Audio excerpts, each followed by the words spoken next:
So, how do you know when you're ready to hire someone? Or maybe you're doing your bookkeeping and you like to just be a one-person show.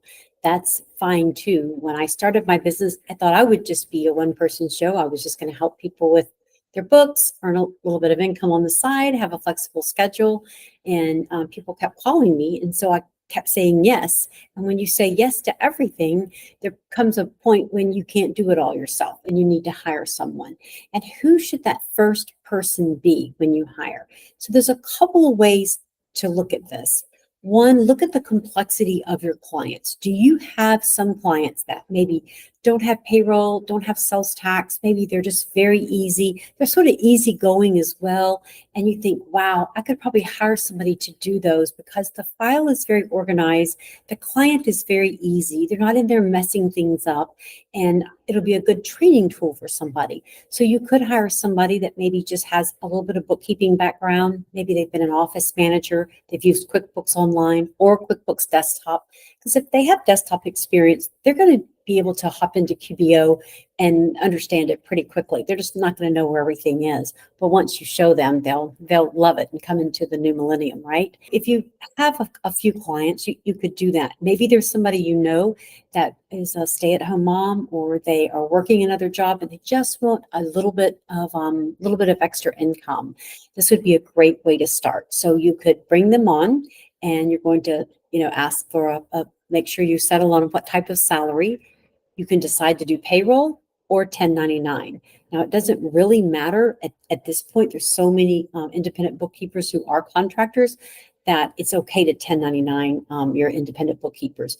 I used to do all the payroll, and that was because they came to the office. I controlled everything that they did. I controlled, all the clients that they had. They used all my systems, my passwords, my computer, and all of that. But nowadays, when I hire somebody, I'm just hiring a remote bookkeeper with their own business. And so I just 1099 them. They're not using my computer. They're certainly not coming into an office. So 1099 is probably the best way to go.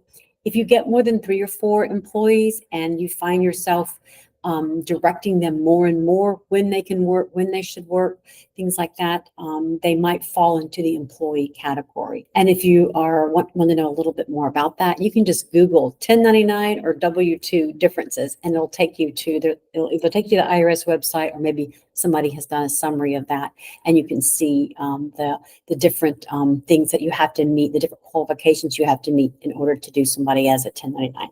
But 1099 would be a great place to start, because then you could get them going and you could say, okay, I'm going to pay you X number per hour. We're going to use some numbers here, 25 per hour.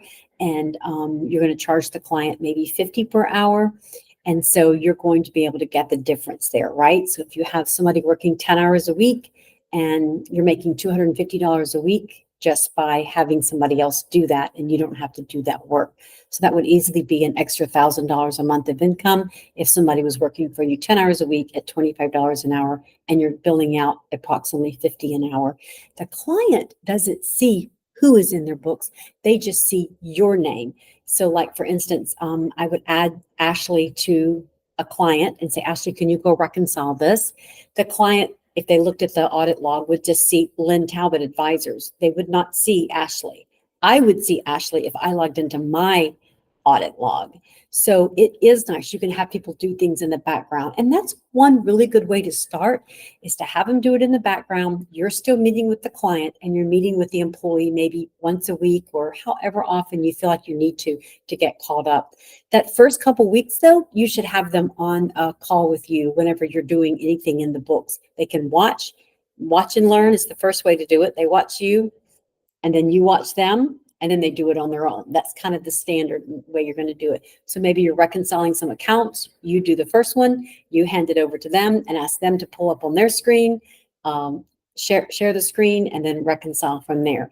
So that's one way to help do the training. Now, if you need to do more training and train them so that they know what's going on, and what you can expect out of them, because everybody does not hit the ground running, right? Like, we all started somewhere. So what I would do often is I have 2 screens. I would put the new contract worker on one screen and I would say, why don't you do this, this, and this? And I'm just going to be right here. And you just holler if you need me. I'm going to turn off my microphone, turn off my camera, and then just pretend that I'm sitting in the, office right next to you. And you can come in the office anytime you want. And that would make them feel good because I would turn the video off and I would say, you don't have to show me your screen or anything. I'm just right here. So you can pop in, open it up and say, Lynn, how do I do this? So that's one way to do it. Start them out very, very slow. Make sure they're very comfortable with one client. And then you can give them another client and another client. And then eventually you can say, you talk to the client yourself. You can say, I have hired someone that's helping me. We're reconciling your account together. And I wanted to introduce you to her because if I'm not available. So you just sort of start slowly introducing the person to your new person. And then eventually let them start talking to them. Or if something goes wrong, of course, the client can always reach out to you. But I make that a very slow transition. Clients don't like to be moved around. They do not like it when you move them around with bookkeepers. And you can tell them that. I know you don't like it, but believe me, I'm supervising this person. She's right here with me. Nothing's going to happen to your file unless I, give it the say so. Or those are some things that that you can do.